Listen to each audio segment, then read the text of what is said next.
بسم الله الرحمن الرحيم رب اشرح لي صدري ويسر لي أمري واحلل عقدة من لساني يفقهوا قولي الحمد لله رب العالمين والصلاة والسلام على سيد الأنبياء والمرسلين وعلى آله وأصحابه أجمعين أما بعد فأعوذ بالله من الشيطان الرجيم بسم الله الرحمن الرحيم إنا نحن نزلنا الذكر وإنا له لحافظون وقال تعالى في مقام آخر وآخرين منهم لما يلحقوا بهم وهو العزيز الحكيم آمنت بالله صدق الله العظيم مولاي صل وسلم دائما أبدا على حبيبك خير الخلق كلهم هو الحبيب الذي ترجى شفاعته لكل هول من الأهوال مقتحم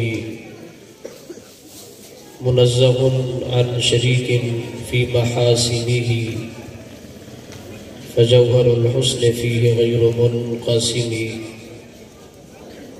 يا رب بالمصطفى بلغ مقاصدنا واغفر لنا ما مضى يا واسع الكرم الصلاة والسلام عليك يا سيدي يا رسول الله الصلاة والسلام عليك يا سيدي يا حبيب الله الصلاة والسلام عليك يا سيدي يا رحمة للعالمين وعلى آلك وأصحابك يا سيدي يا خاتم النبيين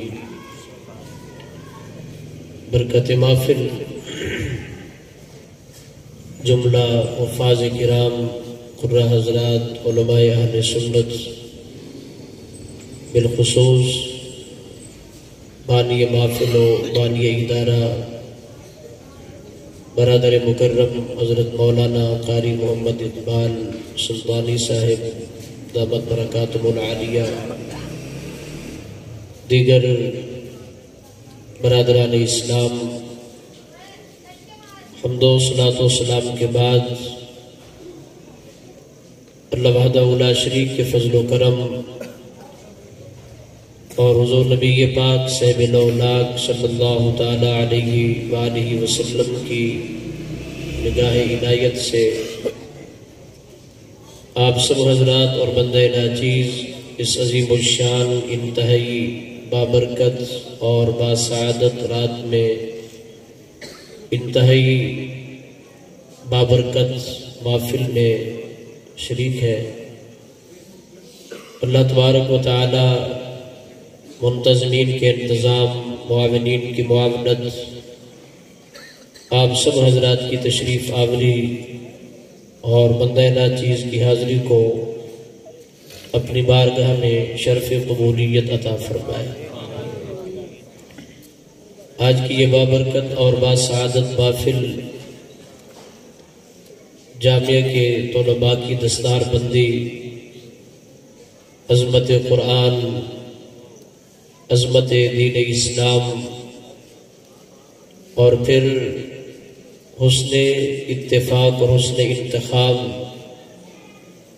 کہ اس بابرکت اور باسعادت رات میں ایسی بابرکت اور باسعادت محفل کا انعقاد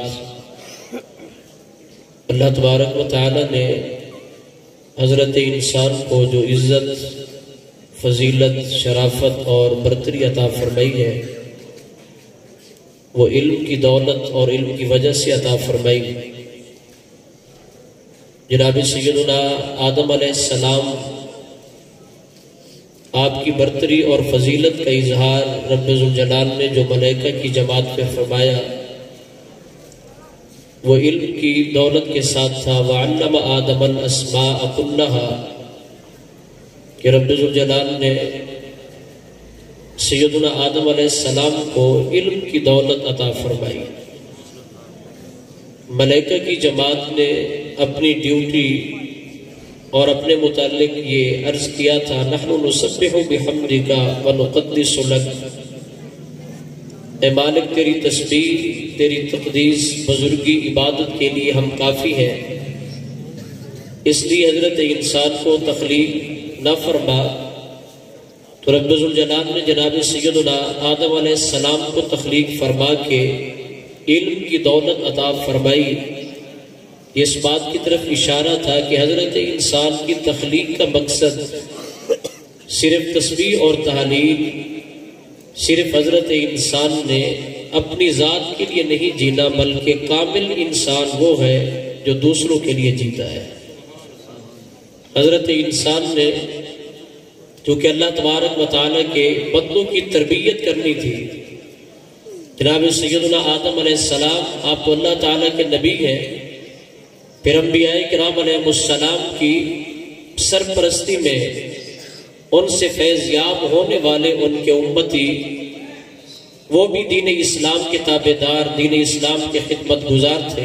پھر پیارے محبوب کریم علیہ التحیۃ والتسلیم، آپ نبی آخر الزمان ہیں، رب ذوالجلال نے آپ کو ختم نبوت کا تاج عطا فرمایا، اور پیارے محبوب کریم علیہ التحیۃ والتسلیم آپ کو رب ذوالجلال نے جو نصاب عطا فرمایا، نصاب تعلیم اور نظام زندگی، یہ پیارے محبوب کریم علیہ التحیۃ والتسلیم آپ کی زہر حیات مبارکہ تک محدود نہیں تھی، بلکہ رب ذوالجلال نے قرآن کریم میں فرمایا وآخرین منہم لما یلحقوا بہم، کہ پیارے محبوب کریم علیہ التحیۃ والتسلیم کا مبارک فیض، آپ کی نبوت کے جو مناسب علیاء ہیں، آپ کے جو فرائض ہیں، یتلو علیہم آیاتہ، قرآن کریم کی تلاوت، ویزکیہم، اپنے غلاموں کی تربیت کرنا، ویعلمہم الکتاب والحکمہ، قرآن کریم کی تعلیم،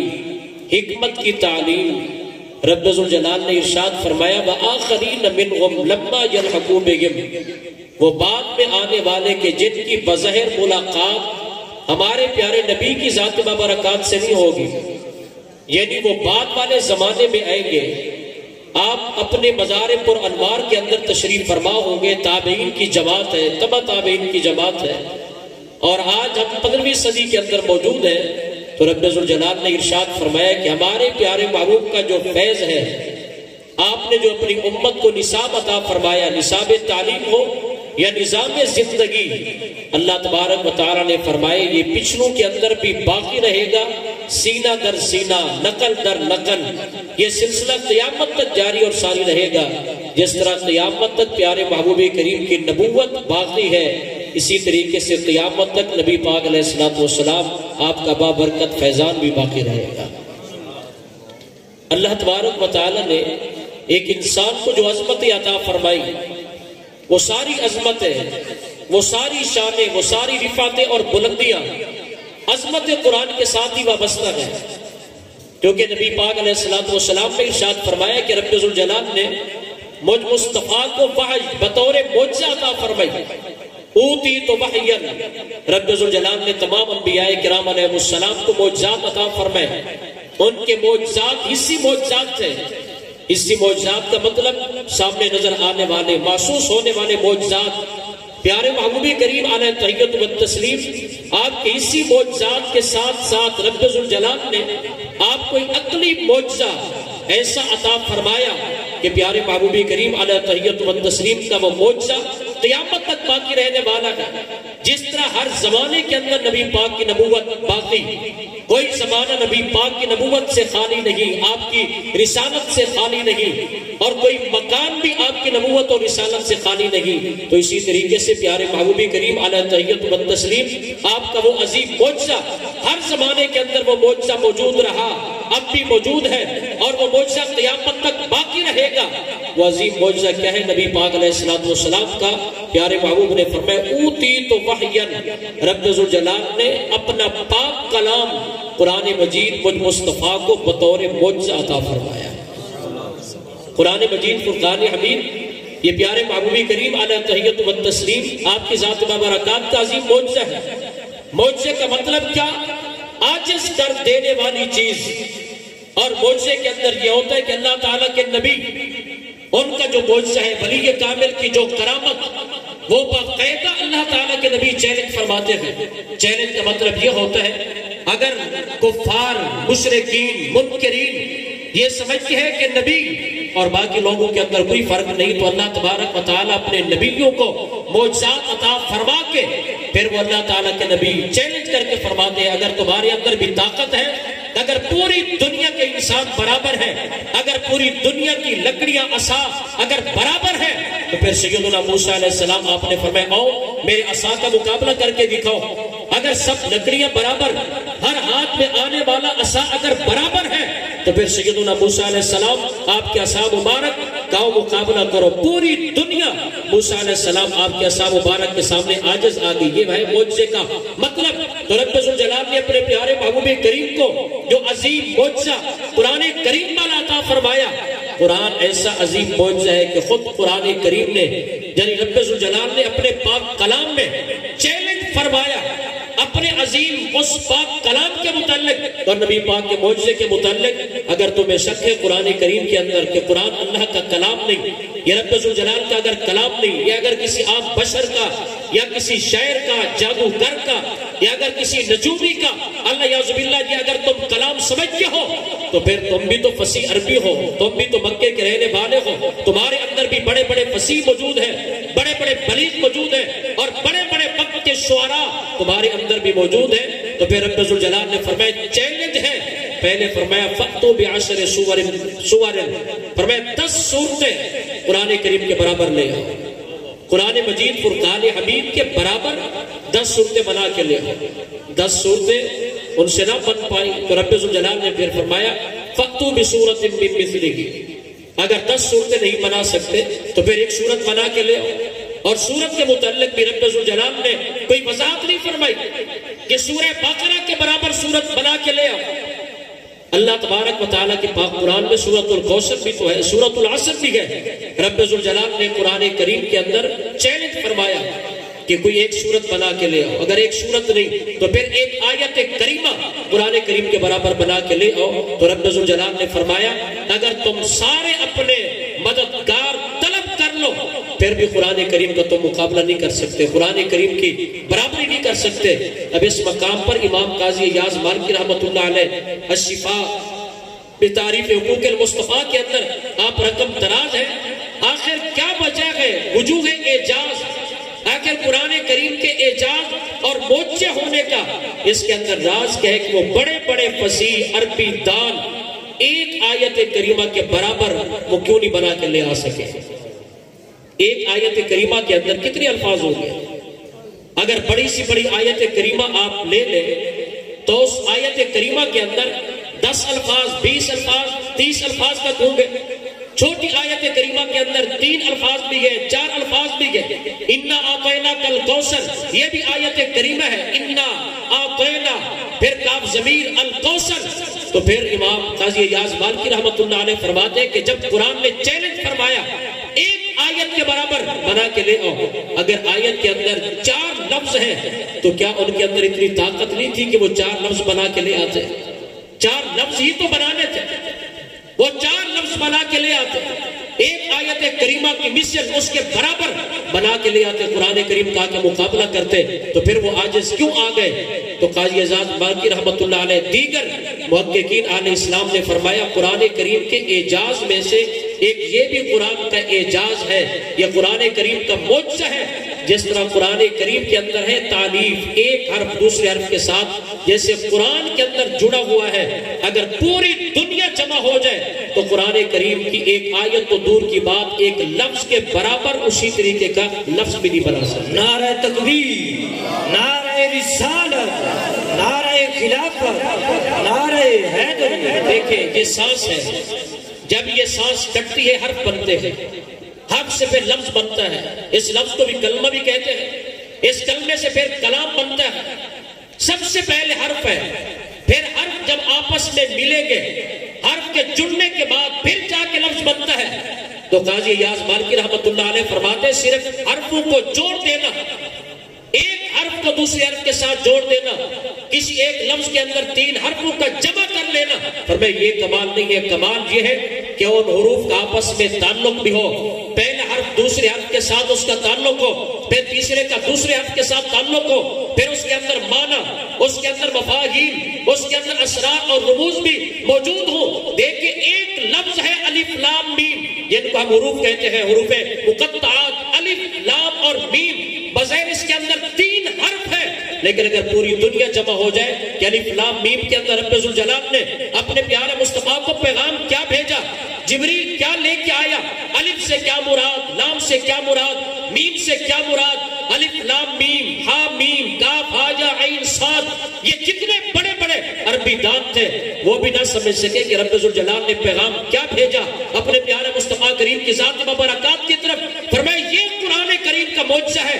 لفظ بنانا یہ بڑی بات نہیں ہے، مگر لفظ کے اندر معنی بھی ہو اور لفظ کے اندر حسن بھی ہو، پھر اس لفظ کے اندر اسرار بھی ہو، رموز بھی ہو۔ یہ اللہ تبارک و تعالیٰ کے پاک قرآن کا اگر ایک لفظ آپ لے لیں کوثر کے اندر بظاہر تو 4 حرف ہے، اب 4 حرف تو کوئی بھی بنا سکتا ہے لفظ، لیکن کوثر جیسا لفظ نہیں بنا سکتا کہ جس ایک لفظ کوثر کے اندر اللہ تبارک و تعالیٰ کے کارخانے قدرت کی تمام نعمتیں جمع ہو، جس لفظ کوثر کے ایک لفظ کے اندر کئی منکرین کے اعتراضات کا جواب ہو۔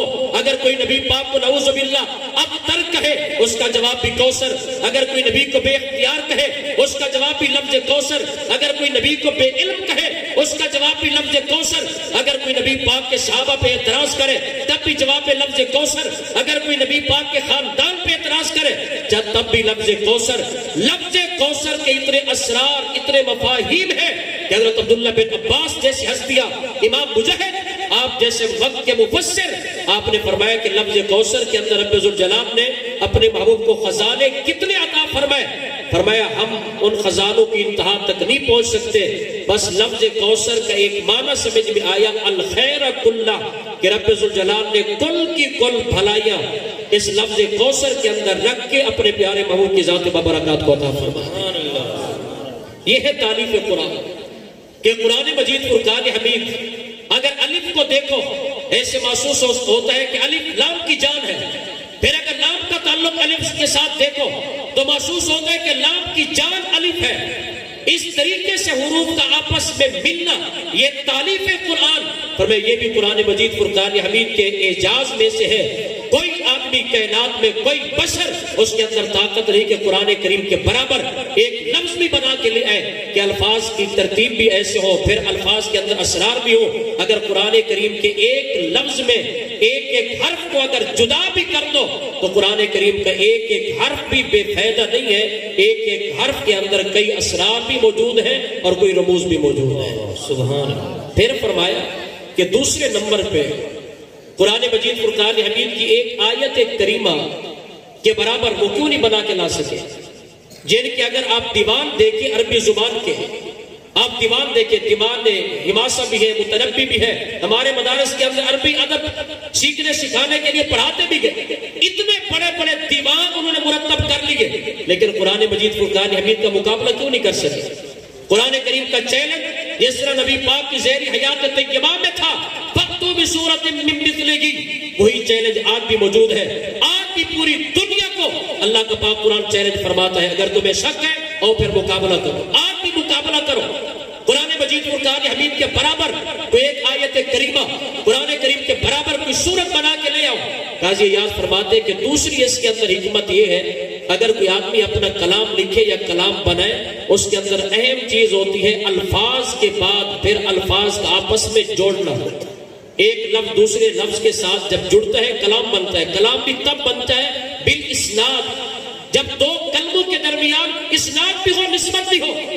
اگر کلام کے درمیان کوئی نسبت ہی نہیں ہے، ایک لفظ ہے کسی جگہ کا، دوسرا لفظ کسی جگہ کا، ان کے آپس میں کوئی مناسبت نہیں، ان کے اندر کوئی اضافت نہیں، کوئی ان کے اندر اسناد بھی نہیں ہے، پھر وہ بھی کلام نہیں، اس کو کلام نہیں کہہ سکتے۔ کلام کا مطلب یہ ہے کہ اگر دو کلمے ہیں تو ان دو کلموں کے درمیان اسناد بھی ہونا چاہیے، نسبت بھی ہونی چاہیے۔ زید قائم، ان کے اندر قائم کے زید کے ساتھ نسبت بھی ہے، یہاں مسند بھی ہے، مسند الیہ بھی ہے، تب جا کے جملہ خبریہ جا کے بنتا ہے تو فرمایا کلام اگر بنانا ہو پھر ایک لفظ کا دوسرے لفظ کے ساتھ تعلق بھی ہونا چاہیے، مفہوم بھی برابر ہونا چاہیے. پھر جب کلام بنتا جائے تو پھر کلام ایسا بھی نہیں ہونا چاہیے کہ اگر ایک آدمی گھنٹے کے اندر تقریر کرے، کوئی کلام اپنا سناتا رہے، پورے اس کے کلام میں ایک ہی موضوع ہو، ایک ہی بات ہو، ایک ہی بات کو بار بار اگر وہ دہراتا رہے بالآخر انسان تھک جاتے ہیں. کون اتنی بات سنے لمبی چوڑی، ایک ہی موضوع پہ ایک ہی بات، اسی ایک ہی بات پہ بار بار تکرار، انسان اکتا جاتا ہے.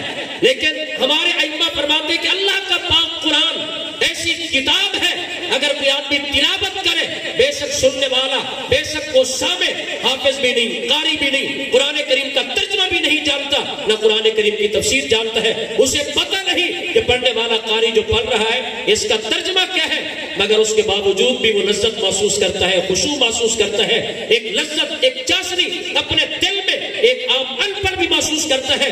پھر اگر کوئی آدمی قرآن کریم کا ترجمہ بھی جانتا ہو، قرآن کریم کا مفہوم بھی جانتا ہو، پھر لذت دوبارہ ہو جاتی ہے کہ قرآن مجید فرقان حمید نے اس کے اندر جو مضمون ہے، نظم قرآن، اللہ تبارک و تعالی نے پاک قرآن اپنا ایسا کلام نازل فرمایا کہ اللہ تعالیٰ کا پاک کلام اگر آدمی پوری رات بھی ترجمہ اور تفسیر سنتا رہے تو پھر ایک بات کے بعد اللہ کا پاک قرآن بندے کو دوسری بات کا علم عطا فرما دیتا ہے. سبحان اللہ.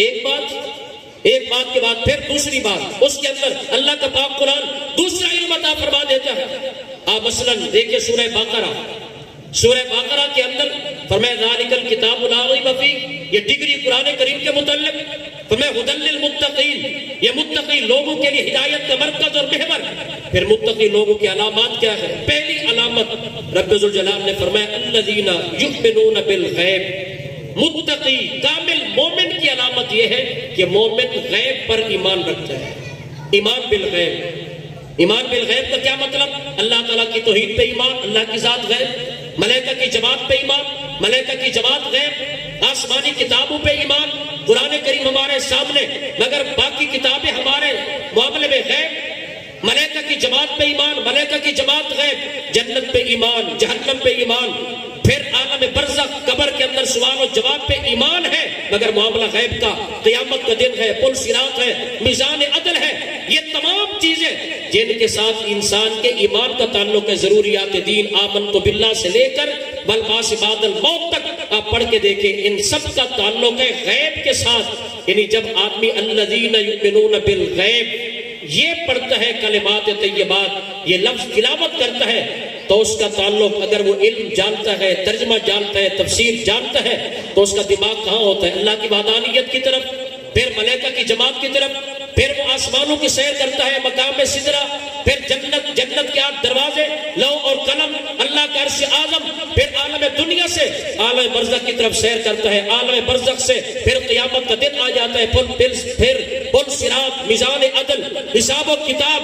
یہ سارے کا سارا مفہوم ہے ایمان بالغیب، یؤمنون بالغیب کے اندر. لیکن جو ہی آپ آگے تلاوت کریں گے تو فرمایا قرآن کریم نے وَيُقِيمُونَ الصَّلَاةَ، مومن کی دوسری صفت یہ ہے کہ وہ نماز قائم کرتا ہے. پہلے معاملہ تھا غیب کا، وہ غیب کے متعلق سوچ رہا تھا تو قرآن مجید فرقان حمید نے فوراً موضوع تبدیل کر کے فرمایا مومن کی دوسری علامت یہ ہے کہ مومن نماز قائم کرتا ہے، ہمیشہ کے ساتھ نماز ادا کرتا ہے. اب اگر ایمان بالغیب کے متعلق پورے قرآن کریم کے اندر جتنے موجود ہیں احکام ایک ہی مقام پر جمع کر دیے جاتے، وہ کلام کے اندر لذت اور چاشنی نہیں ہوتی، قرآن کے اندر ہوتی. اللہ جیسے بھی نازل فرماتا، لیکن چونکہ قرآن کریم نازل ہو چکا، ہم محاصر قرآن پہ بات کر رہے ہیں. یؤمنون بالغیب کے بعد ویقیمون الصلاۃ، پھر نماز کے قیام کے بعد رب ذوالجلال نے پھر کیا فرمایا؟ فرمایا ومما رزقناہم ينفقون. پھر فرمایا کہ جو اہل ایمان ہے ہم نے ان کو جو رزق عطا فرمایا، پورا رزق نہیں، من ما، اس اپنے رزق میں سے ہماری بارگاہ کے اندر خرچ بھی کرتے ہیں. نماز کے لیے خرچ کرتے ہیں، قرآن کے لیے خرچ کرتے ہیں، اپنے دین اسلام کے لیے خرچ کرتے ہیں. اور اگر آپ آگے ترتیب دیکھیں سورہ باقرہ کی ابتدائی آیات بینات میں اولئک علی ھدی من ربہم واولئک ھم المفلحون، یہی لوگ ہدایت پر ہیں اور یہی لوگ کامیابی والے ہیں. یعنی کون؟ اہل ایمان. یہاں تک اہل ایمان کا ذکر کرنے کے بعد رب ذوالجلال نے پھر کفار کا ذکر فرمایا. ان الذین کفروا سواء علیہم، یہاں سے کفار کی بات شروع ہو گئی. پھر کفار کی بات کرنے کے بعد سورہ بقرہ کے دوسرے رکوع میں رب ذوالجلال نے منافقین کے متعلق ذکر فرمایا. یہ منافقین کی علامتیں کیا ہے؟ منافق ہوتا کون ہے؟ اعتقادی منافق، کلمہ پڑھ کے دھوکہ کیسے دیتا ہے؟ پہلے ایمان کے مختصر کلمات طیبات کے بعد پھر کفار کا ذکر. کیا مطلب؟ کہ جس کو کلمہ نصیب ہو چکا، جو کلمہ پڑھ چکا، ایمان کی دولت اسے مل چکی ہے، تو جب وہ کفار کا ذکر سنے گا اللہ کی بارگاہ میں دعا کرے گا، مالک تیرا لاکھ لاکھ احسان ہے، تو نے کرم نوازی فرمائی، مجھے ایمان عطا فرمایا، لہذا کرم نوازی فرمانا کہ مجھے ایمان پہ ثابت قدمی عطا کرنا. پھر جب منافقین کا ذکر سنے گا پھر وہ یہ دعا کرے گا، مالک مجھے نفاق سے بچانا، مجھے منافقت سے بچانا. اب ان تین گروہ کے ذکر کے بعد اسی سورہ بقرہ میں اگر اس سے اگلے آپ رکوع کو دیکھیں تو پھر رب ذوالجلال نے اور بات فرمائی، یا ایھا الناس اعبدوا ربکم الذی خلقکم، اے لوگوں اپنے رب کی عبادت کرو، وہ رب جس نے تمہیں پیدا کیا. پھر رب ذوالجلال نے انسان کو اپنی اوقات یاد دلا دی. اے انسان اپنی تخلیق کو دیکھ، اپنی اوقات کو دیکھ، تجھے پیدا کرنے والا کون ہے؟ ماں کے پیٹ میں نطفے کی شکل، خون کا لوتھڑا، پھر گوشت کا لوتھڑا، پھر ہڈیاں، پھر پورے جسم کا جڑ جانا، ماں کے پیٹ کے اندر تجھے روزی دینا، غذا دینا، سانس عطا کرنا، پھر تیرا دنیا پہ آنا، پھر عاقل اور بالغ ہونا. تو رب ذوالجلال نے فرمایا عبادت بھی اسی کی کر جس مالک نے تجھے ماں کے پیٹ کے اندر بھی زندگی عطا فرمائی اور عالم دنیا کے اندر بھی زندگی عطا فرمائی. نعرہ تکبیر، نعرہ رسالت، نعرہ خلافت، نعرہ حیدر. حضرات گرامی، یہ اللہ تبارک و تعالیٰ کا پاک قرآن، یہ اعجاز قرآن ہے. پیارے محبوب کریم علیہ التحیۃ والتسلیم، آپ کی ذات و برکات کا عظیم معجزہ ہے اللہ تعالیٰ کا پاک قرآن. اور میں نے پہلے عرض کیا کہ قرآن چونکہ نبی پاک علیہ السلام کا معجزہ بھی ہے، اللہ کا پاک کلام بھی ہے، اور اسی قرآن کریم کے اندر اللہ تبارک و تعالیٰ نے اپنے پیارے محبوب کو، پیارے محبوب کی امت کے لیے نصاب تعلیم بھی عطا فرمایا اور زندگی گزارنے کا طریقہ بھی رب ذوالجلال نے قرآن کریم کے اندر عطا فرمایا. قرآن مجید فرقان حمید یہ اتنی بڑی سعادت ہے. اب حفاظ کرام جن کی دستار بندی آج ہونی ہے، جن حضرات نے قرآن کریم مکمل کر لیا، حفاظ قرآن، آپ سب حضرات اختتام پہ ان کو مبارکبادی پیش کریں. میں بھی مبارکبادی ان کو دیتا ہوں، لیکن حدیث پاک کے اندر دارمی شریف کی ایک روایت کہ میں نے پہلے عرض کی کہ ساری عظمتیں قرآن کریم کے ساتھ وابستہ ہے، ساری انسان کی عظمت ہے. اللہ تبارک و تعالیٰ نے اپنے پیارے مصطفیٰ کریم کے کلمہ طیبہ کے ساتھ قرآن کریم کے ساتھ جوڑ دی. ایک مبارکبادی یہ ہے کہ قاری اقبال صاحب اپنے شاگردوں کو مبارکبادی پیش کریں. اس ادارے کا جو منتظم ہے وہ مبارکبادی پیش کرے، معاونین، منتظمین، اراکین، آپ سب حضرات مبارکبادی ان کو پیش کریں. پیارے محبوب کریم علیہ التحیۃ والتسلیم نے ایک ایسی مبارکبادی بھی اپنی امت تک پہنچائی خاص عظمت قرآن کے حوالے سے. وہ مبارکبادی اس وقت کی ہے کہ جب آسمان بھی نہیں بنے تھے، زمین بھی نہیں بنی تھی، اس وقت بھی اللہ تعالیٰ کے فرشتوں نے حافظ قرآن کو مبارکبادی دی تھی. سبحان اللہ.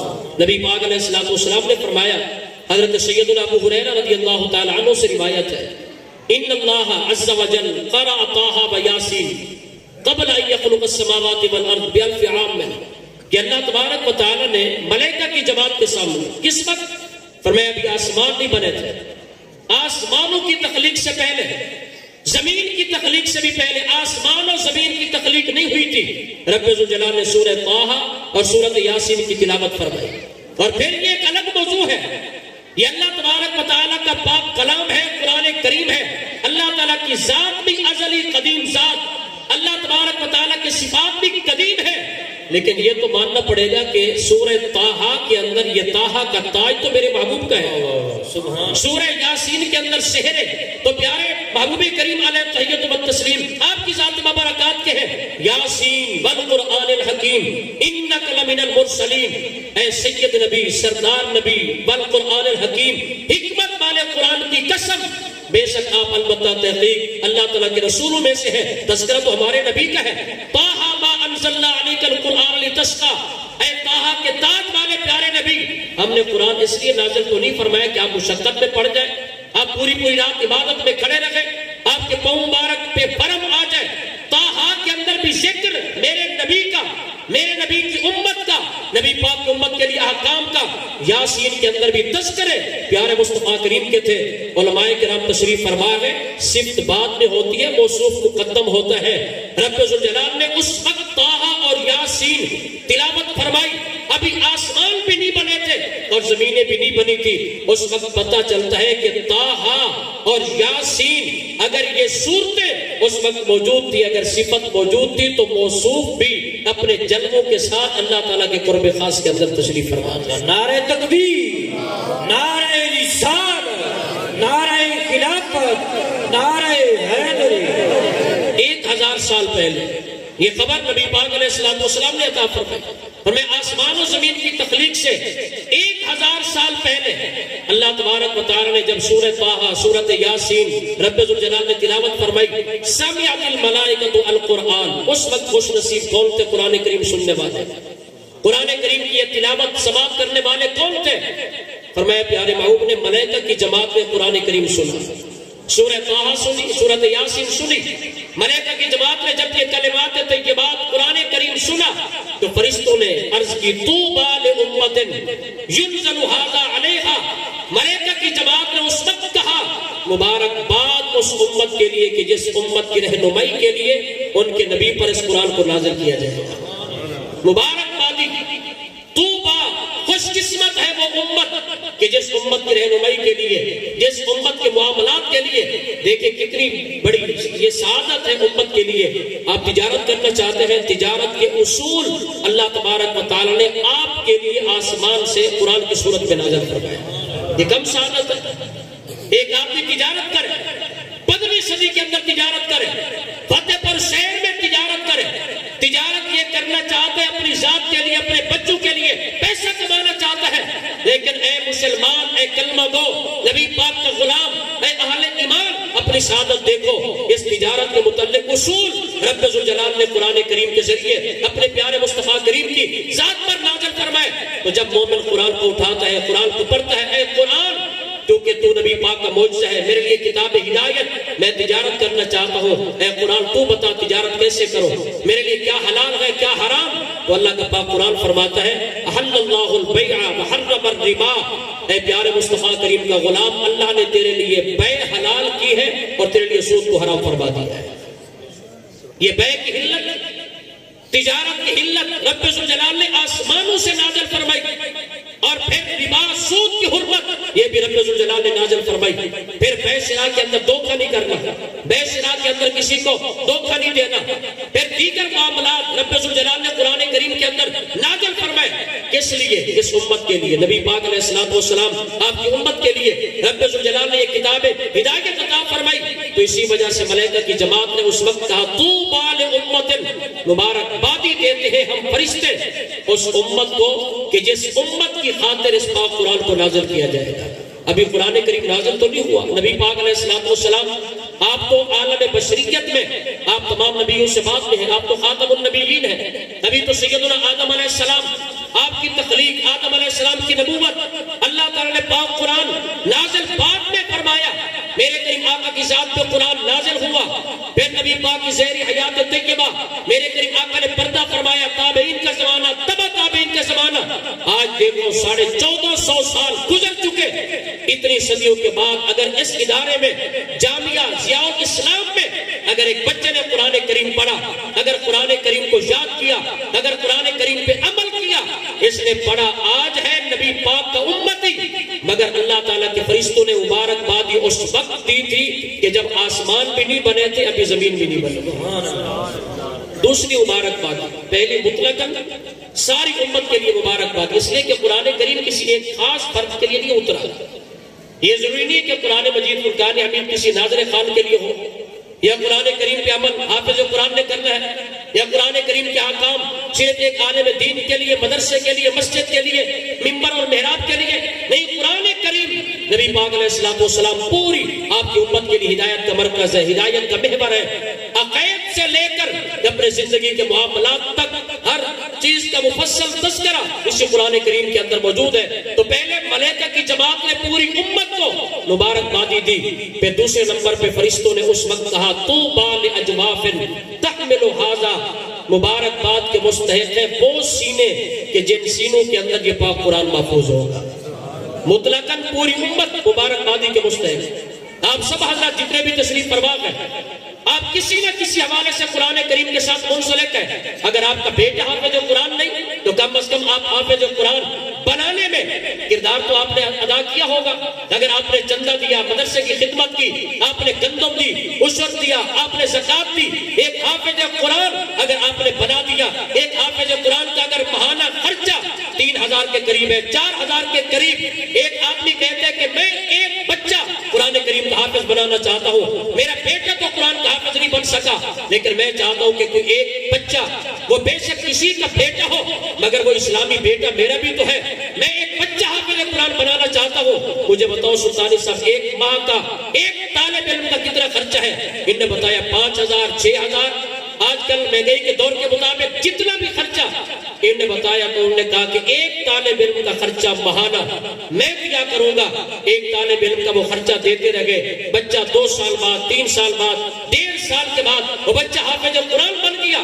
اب حافظ قرآن یہ بچہ بنا لیکن اس قرآن کریم یاد کرنے کے اندر کردار تو دکاندار کا بھی ہے، کردار تو آرتی کا بھی ہے، اس کے اندر کردار تو بازار والوں کا بھی ہے، اس کے اندر کردار آلیان محلہ کا بھی ہے، ہماری ماؤں کا بھی ہے، بہنوں کا بھی ہے، بیٹیوں کا بھی ہے کہ جو طالب علموں کی خدمت کرتی ہے، طالب علموں کے لیے کھانے پکا کر محلے سے بھیجتی ہے طلباء کے لیے.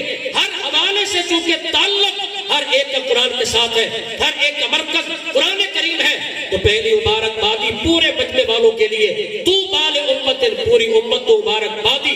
لیکن پھر فرشتوں نے کہا مبارکبادی کے سارے مستحق برابر نہیں، پر میں تو بال اجواف، خوش قسمت وہ سینہ ہوگا کہ جس سینے کے اندر یہ اللہ کا پاک قرآن مکمل محفوظ ہوگا. نعرہ تکبیر، نعرہ رسالت، نعرہ خلافت، نعرہ حیدری.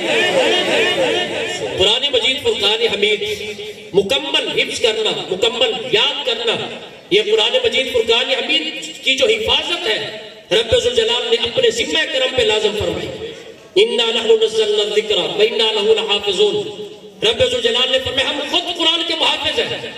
قرآن کی حفاظت کا کیا مطلب کہ پوری دنیا اگر جمع ہو جائے، اگر پوری دنیا کے کتب خانے والے اگر بک جائے یہود و نصارہ کے ہاتھ پہ جمع ہو جائے، اور اگر وہ یہ چاہے کہ قرآن کریم کے سارے نسخے سلب کر دیے جائیں مساجد سے، مدارس سے، پھر ایک ہی کتب خانے سے پوری دنیا کے لیے قرآن کریم شائع کیا جائے، اس کے اندر پھر تبدیلی کر دے، کسی ایک آیت میں ایک لفظ میں ہم تبدیلی کر دے تاکہ پوری دنیا کے اندر یہ قرآن کریم کا نسخہ جہاں جائے ایک نسخہ اٹھائے، اس کے اندر بھی ایسا جملہ زبر زیر برابر، دوسرا اٹھائے تب بھی زبر زیر برابر.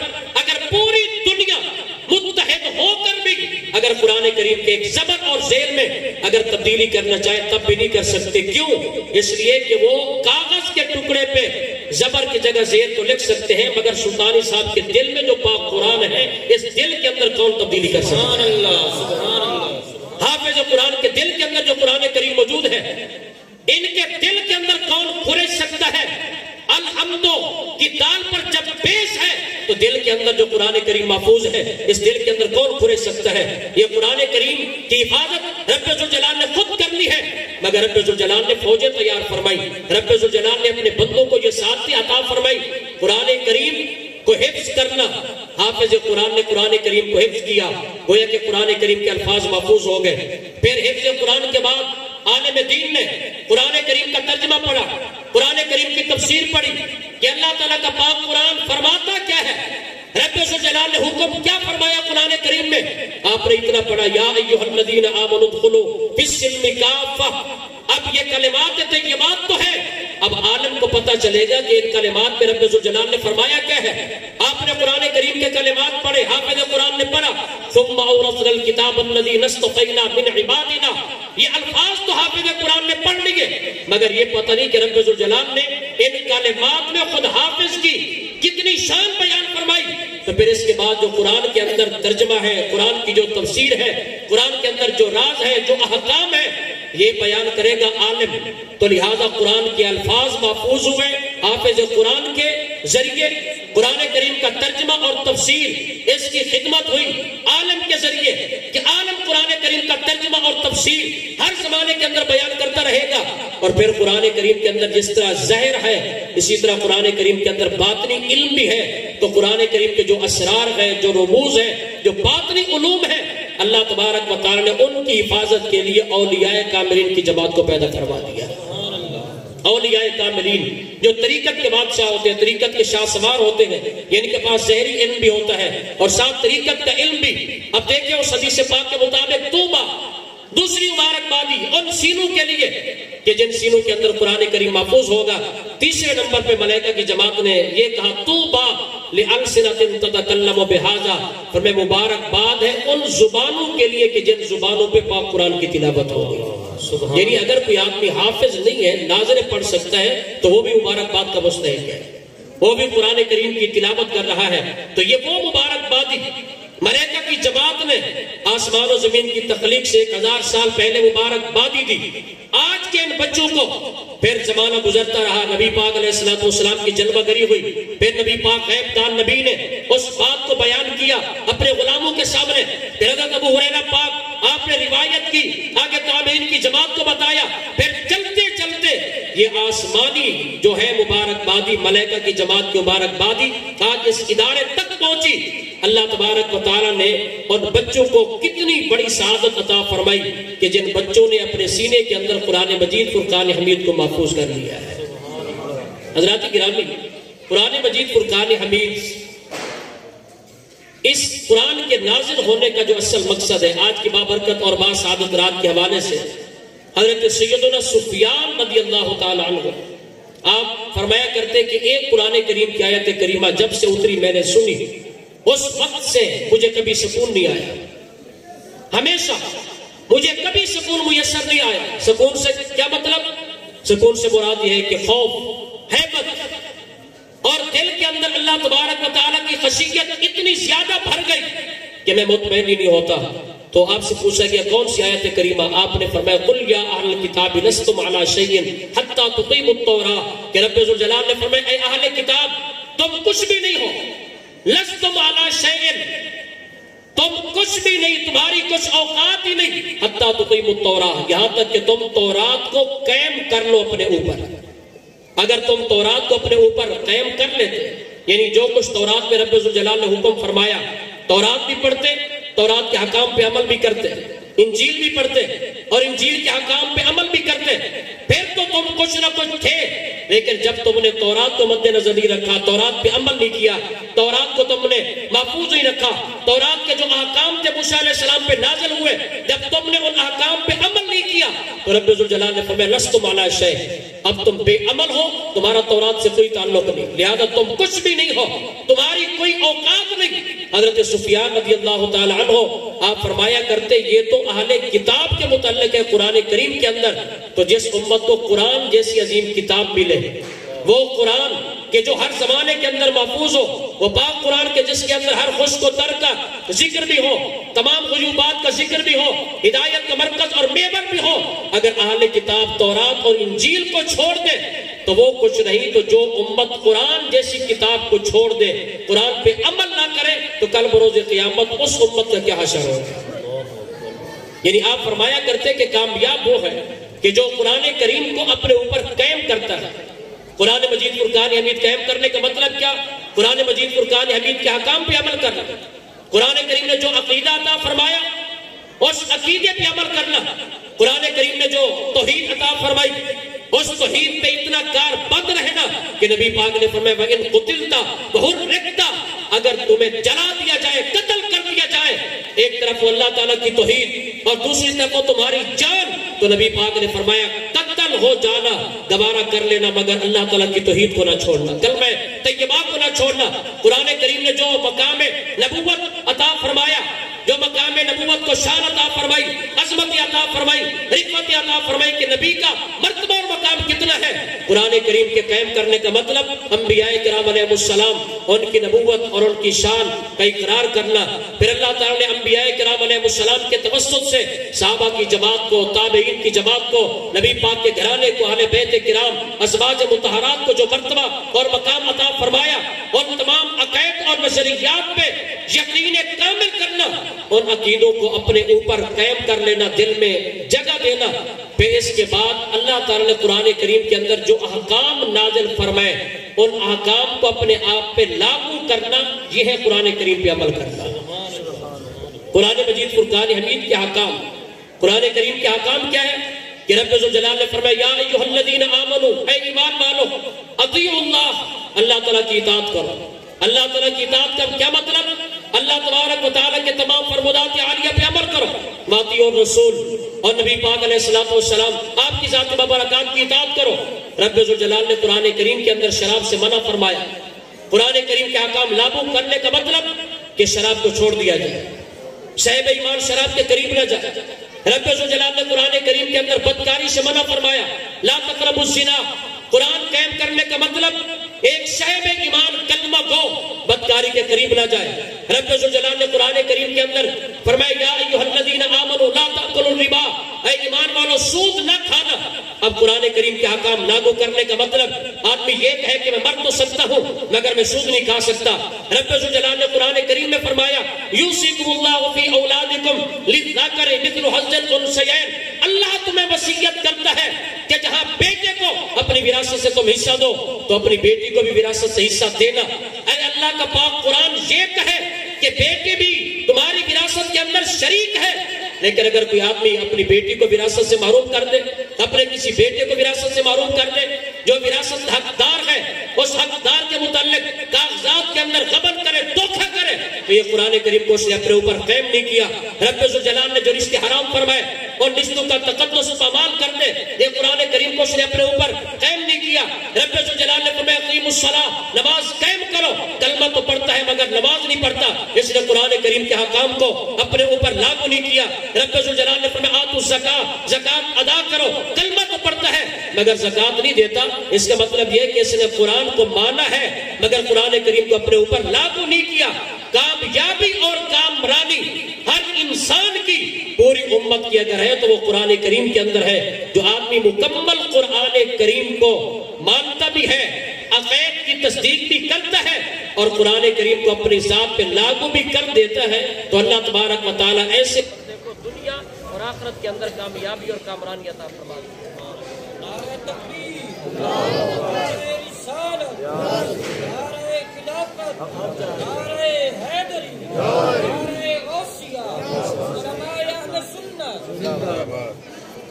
حضرات گرامی، اسی لیے ہم پہ یہ لازم ہے کہ ہم قرآن مجید فرقان حمید کے ساتھ محبت کریں، اور محبت کا تقاضا یہ ہے کہ یہ مدارس دینیہ قرآن مجید فرقان حمید کی خدمت کرنے والے مدارس، آپ خوش نصیب ہیں کہ آپ کے محلے کے اندر، اس ادارے کے اندر جہاں حفظ قرآن ہے، حفظ قرآن کے ساتھ درس نظامی بھی ہے.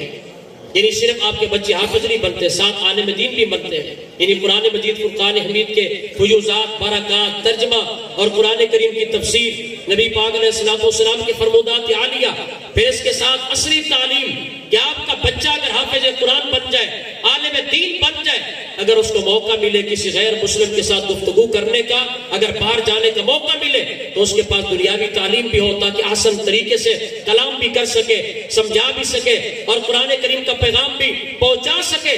تو پھر ایسے دور میں، خاص کر جب مہنگائی کا اتنا بڑا طوفان ہو، ایسے دور کے اندر ہمارے اوپر یہ لازم ہے کہ وہ بچے جو ہماری طرف سے فرض کفایہ ادا کر رہے ہیں، اگر ہم خود قرآن کریم نہیں پڑھ سکے تو کم از کم ہم اپنے دینی مدارس کی خدمت کریں.